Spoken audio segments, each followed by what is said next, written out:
Hello everyone. तो LT grade और GSC प्रवक्ता के लिए ये आपका मॉक टेस्ट। इस मॉक टेस्ट में सभी 30 प्रश्न रखे गए हैं जो कि आपके बिल्कुल सिलेबस और पैटर्न के मुताबिक हैं। एग्जाम में भी आपको 30 प्रश्न ही देखने को मिलेंगे। वैसे जीएससी में 40 प्रश्न होते हैं, लेकिन यहाँ पर आपकी सुविधा के लिए हमने 30 प्रश्नों का एक सेट तैयार किया है और ये सेट आपके लिए बहुत ही उपयोगी होगा। तो आइए शुरू करते हैं। और रेगुलर मॉक टेस्ट लगाना चाहते हैं तो चैनल को सब्सक्राइब कर लीजिएगा।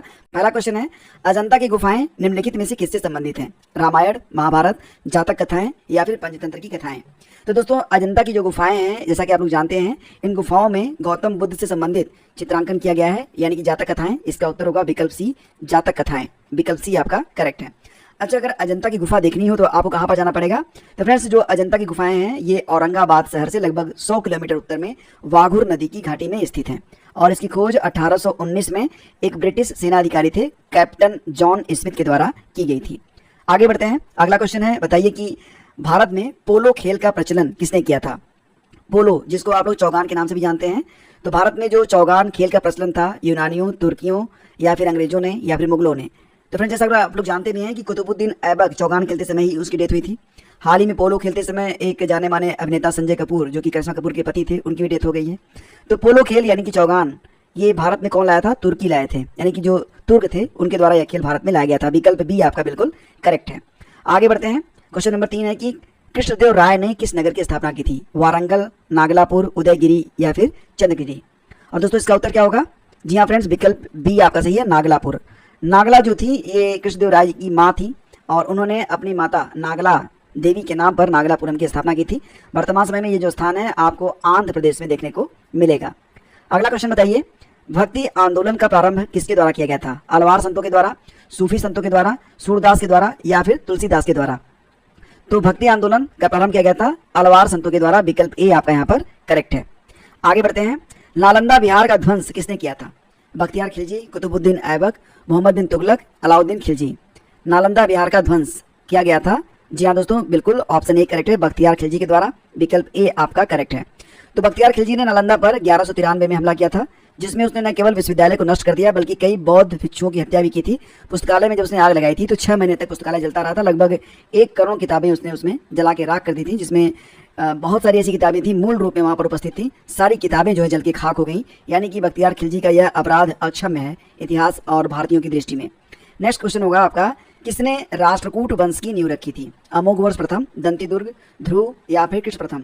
देखो फ्रेंड्स, आप उत्तर नीचे कमेंट बॉक्स में लिखते रहिए और अगर आपको उत्तर आ रहा है तो बिल्कुल आप लोग कमेंट करते रहिए, ठीक है। इससे क्या होगा कि आपको भी चीज़ें याद रहेंगी। तो राष्ट्रकूट वंश की नींव रखी गई है दंतिदुर्ग के द्वारा, यानी कि इस क्वेश्चन का विकल्प बी आपका करेक्ट है। अगला क्वेश्चन बताइए कि बाबर ने अपने बाबरनामा में किस हिंदू राज्य का उल्लेख किया है? ओडिशा, गुजरात, मेवाड़ या फिर कश्मीर? इसका उत्तर कमेंट करिए। सही जवाब इसका विकल्प सी है। जी हाँ, विकल्प सी आपका बिल्कुल करेक्ट है। बाबरनामा में बाबर ने मेवाड़ राज्य का उल्लेख किया जो कि एक हिंदू राज्य था। अगला क्वेश्चन देखते हैं, सती प्रथा का प्रथम अभिलेख का जो साक्ष्य है वो कहाँ से प्राप्त होता है? यानी जो अभिलेखी साक्ष्य है, लिखा हुआ साक्ष्य है, ये कहाँ से प्राप्त होता है? एरन अभिलेख से, जूनागढ़ से, मंदसौर से या फिर सांची से? तो सती प्रथा का प्रथम अभिलेख साक्ष्य कहाँ से प्राप्त होता है दोस्तों? ये एरन से प्राप्त होता है, यानी कि विकल्प ए आपका करेक्ट है। अगला क्वेश्चन, हिंदी प्रदीप पत्रिका कब प्रकाशित की गई थी? 1859, 1877, 1930 या फिर 1840 में? हिंदी प्रदीप पत्रिका यह 1877 में प्रकाशित की गई थी। विकल्प बी आपका करेक्ट है। और ये जो पत्रिका थी ये वाराणसी से प्रकाशित होती थी और यह हिंदी भाषा में प्रकाशित होती थी। नाम में जो है हिंदी जुड़ा हुआ है, नाम ही था हिंदी प्रदीप पत्रिका। और इसके प्रकाशक कौन थे? बालकृष्ण भट्ट थे। क्या नाम था? बालकृष्ण भट्ट। आपका अगला क्वेश्चन है, बंग दर्शन पत्रिका कब प्रकाशित की गई? बंग दर्शन पत्रिका जो है 1859, 1873, 1930 या फिर 1840? तो नाम से स्पष्ट है फ्रेंड्स कि यह बंग यानी कि बंगाली में लिखी गई पत्रिका थी, बंग दर्शन पत्रिका, और ये 1873 में जो है प्रकाशित हुई थी। और इसको प्रकाशित कौन करते थे? बंकिम चंद्र भट्ट। क्या नाम था? बंकिम चंद्र भट्ट। कोलकाता से यह प्रकाशित होती थी, पश्चिम बंगाल से, और इसकी भाषा क्या थी? यह बंगाली थी। आपका अगला क्वेश्चन है, भारत की कुल स्थलीय सीमा की लंबाई कितनी है? बताइए।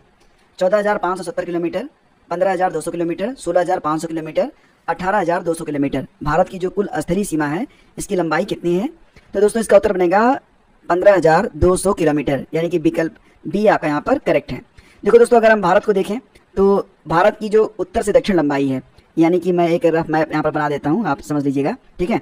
तो उत्तर से दक्षिण ये जो लंबाई है ये कितनी है, ये है 3214 किलोमीटर, जो कि पूर्व से पश्चिम अगर आप देखेंगे यहाँ से लेकर यहाँ तक, तो ये है आपकी कितनी, तो फ्रेंड्स ये हो जाएगी आपकी 2933 किलोमीटर। और भारत की जो तट रेखा है, ये जो पूरी तट रेखा है, तो ये 7516 किलोमीटर है। ये आंकड़े याद रखिएगा, बिल्कुल भूलना नहीं चाहिए आपको। विश्व में क्षेत्रफल की दृष्टि से भारत का स्थान क्या है, 5वां, 6वां, 7वां या फिर 8वां, कमेंट करिए। विश्व में क्षेत्रफल की दृष्टि से भारत का स्थान, जी हाँ दोस्तों, 7वां है। तो भारत से बड़े जो 6 देश हैं कौन कौन से हैं, आइए मैं आपके नाम बता देता हूँ। सबसे बड़ा देश दुनिया में रूस है, उसके बाद कनाडा है, फिर तीसरे स्थान पर अमेरिका है, अमेरिका के बाद आता है चीन, चीन चौथे स्थान पर है, 5वें स्थान पर ब्राजील है, 6ठे स्थान पर ऑस्ट्रेलिया है, 7वें स्थान पर भारत। ये 7 दुनिया के सबसे बड़े देश हैं, ठीक है। तो भारत जो है 7वें स्थान पर है। भारत से पहले रूस, कनाडा, अमेरिका, चीन, ब्राजील और ऑस्ट्रेलिया आते हैं।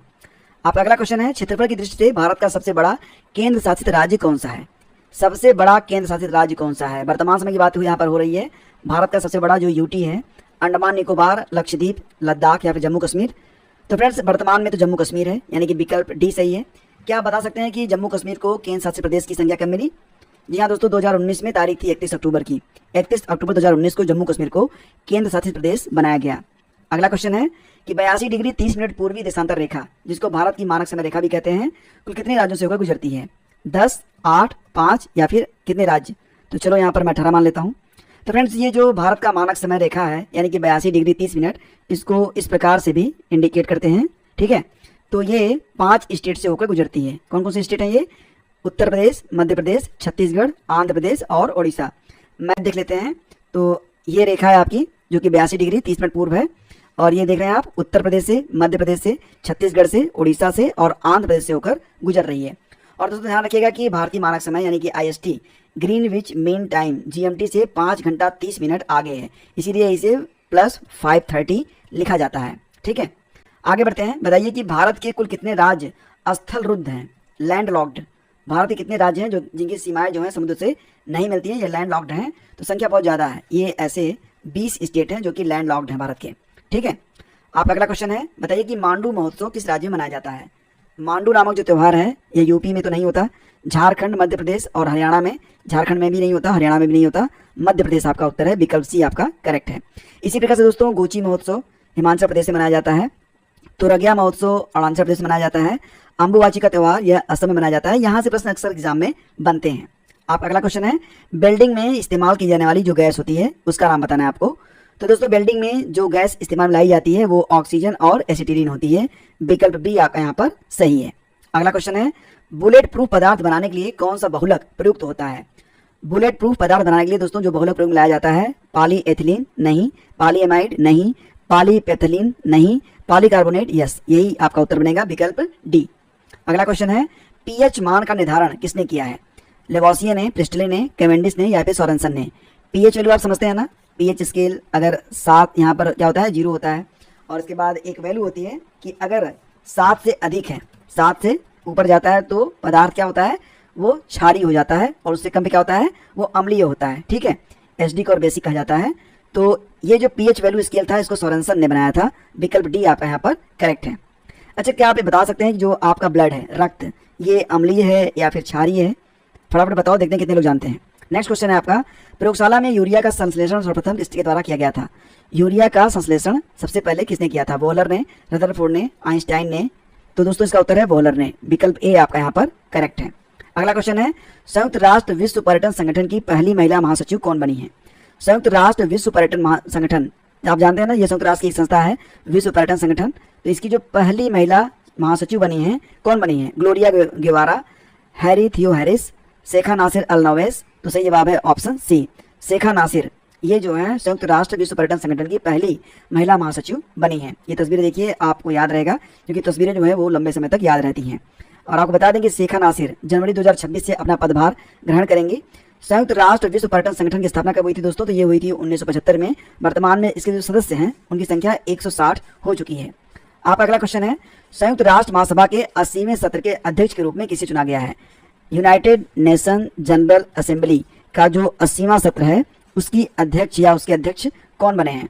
तो यहाँ पर देखिए, अन्ना लेना बेरबाक, हेल्गा स्मिड, फिलेमोन यांग, मारिया फर्नांडा एस्पिनोसा। सही जवाब विकल्प ए है, अन्ना लेना बेरबाक। एन्नालेना बेयरबॉक, ये तस्वीर आप देखिए, ये हैं एन्नालेना बेयरबॉक, ये जर्मनी की पूर्व विदेश मंत्री हैं और अब UNGA United nation general assembly का जो 80वां सत्र है उसकी अध्यक्ष के रूप में इनको चुना गया है। ठीक है, और ये जो सेशन है 80वां सेशन, यह 9 सितंबर 2025 से स्टार्ट होने जा रहा है। ध्यान दीजिएगा, अन्नालेवा ये UNGA United nation general assembly की सबसे कम उम्र की अध्यक्ष बन रही हैं और महिलाओं में यानी कि अब तक कुल 4 महिलाएं थी जो कि यूएनजीए की प्रेसिडेंट बन चुकी हैं, ये 5वें क्रम पर हैं। ठीक है, आपका अगला क्वेश्चन है, दिसंबर 2024 में राष्ट्रीय मानवाधिकार आयोग का अध्यक्ष किसे चुना गया है? ये मोस्ट इंपॉर्टेंट क्वेश्चन फ्रेंड्स। न्यायमूर्ति वी राम सुब्रमण्यम, इसका उत्तर बनेगा विकल्प ए। न्यायमूर्ति वी राम सुब्रमण्यम को दिसंबर 2024 में राष्ट्रीय मानवाधिकार आयोग का अध्यक्ष चुना गया है। फ्रेंड्स, बात करें अगर राष्ट्रीय मानवाधिकार आयोग के बारे में, नेशनल ह्यूमन राइट कमीशन के बारे में, तो यह एक स्वायत्त विधिक संस्था है। इसकी स्थापना हुई थी 1993 में 12 अक्टूबर के दिन। अगला क्वेश्चन है, राष्ट्रपति द्रौपदी मुर्मू ने किसे कलिंग रत्न पुरस्कार 2024 से सम्मानित किया है? कलिंग रत्न पुरस्कार 2024 दोस्तों धर्मेंद्र प्रधान, राममोहन नायडू, अमित शाह और नरेंद्र मोदी। सही जवाब होगा इसका ऑप्शन ए, धर्मेंद्र प्रधान को दिया गया है कलिंग रत्न पुरस्कार 2024। अगला क्वेश्चन है, भारत का पहला एक्वाटिक पार्क ये कहाँ पर स्थापित किया गया है, लॉन्च किया गया है? ओडिशा, असम, लद्दाख या फिर अरुणाचल प्रदेश? और दोस्तों इसका आंसर बनेगा विकल्प बी, यानी कि असम में भारत का पहला एक्वाटिक पार्क लॉन्च किया गया है।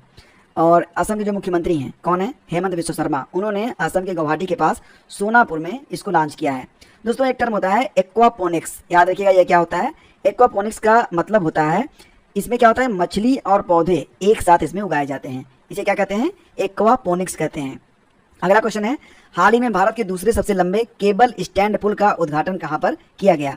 भारत के दूसरे सबसे लंबे केबल स्टैंड पुल का उद्घाटन किया गया दोस्तों कहाँ पर? तो ये कर्नाटक में है, विकल्प सी आपका यहाँ पर करेक्ट है। तो इस पुल का नाम क्या होगा? सिंगडूर पुल, और इसकी लंबाई कितनी है? 2.25 किलोमीटर, और यह 17 खंभों पर बना हुआ है जो कि सरौती नदी पर स्थित है। आपका अगला क्वेश्चन है फ्रेंड्स कि किस संविधान संशोधन के द्वारा मतदाता की आयु 21 वर्ष से घटाकर 18 वर्ष कर दी गई थी?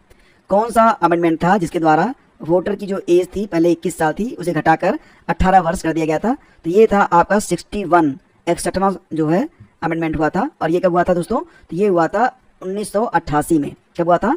1988 में। आगे बढ़ते हैं, बताइए कि किस अनुच्छेद के अंतर्गत प्रधानमंत्री का उल्लेख आता है? अनुच्छेद 21, अनुच्छेद 32, अनुच्छेद 112? सही जवाब अनुच्छेद 75 है, यानी कि विकल्प डी आपका सही है।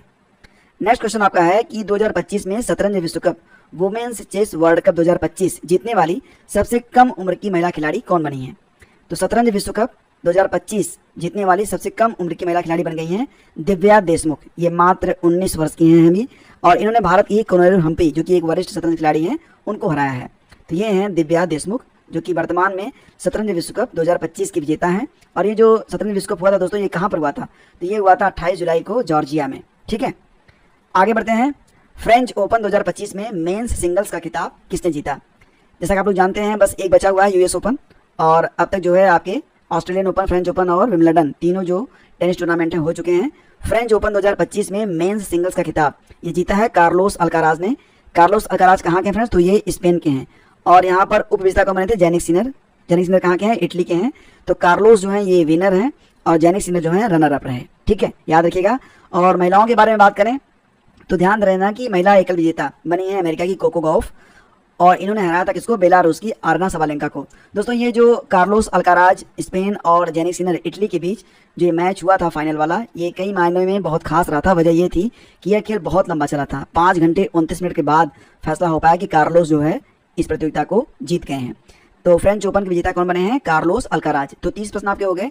कितने प्रश्न आपके सही हुए? मुझे उम्मीद है कि इस बार प्रश्नों की संख्या सही होने की आपकी ज़्यादा होगी, क्योंकि प्रश्न मैंने आसान रखे थे ताकि आसान प्रश्न एग्जाम में गलत ना होने पाए और आपका जो कॉन्फिडेंस है वो भी थोड़ा सा आगे बढ़ता रहे। कारण ये कि इसके पहले जो 4 टेस्ट आपके करवाए गए हैं उसमें प्रश्न थोड़े से टफ रखे गए थे, लेकिन इस बार प्रश्न जो है थोड़े से आसान लगे होंगे आपको। फिलहाल कितने प्रश्न सही हुए आपके? और अगर आपने यहाँ तक इस वीडियो को देखा है फ्रेंड्स तो आपके लिए एक प्रश्न है, इसका उत्तर भी आप जरूर दीजिएगा। डेफिनेटली ये जो आप उत्तर लिखेंगे इससे आप औरों से बेहतर रहेंगे। भारतीय संविधान की 8वीं अनुसूची में क्या सूचीबद्ध किया गया है? मान्यता प्राप्त भाषाएं, नागरिक अधिकार, राज्यों की सूची या फिर न्यायिक शक्तियां? तो इसमें से जो भी आपको उत्तर लग रहा है वो कमेंट में जरूर बताइएगा। हम मिलते हैं आपसे अगले वीडियो में। Thank you.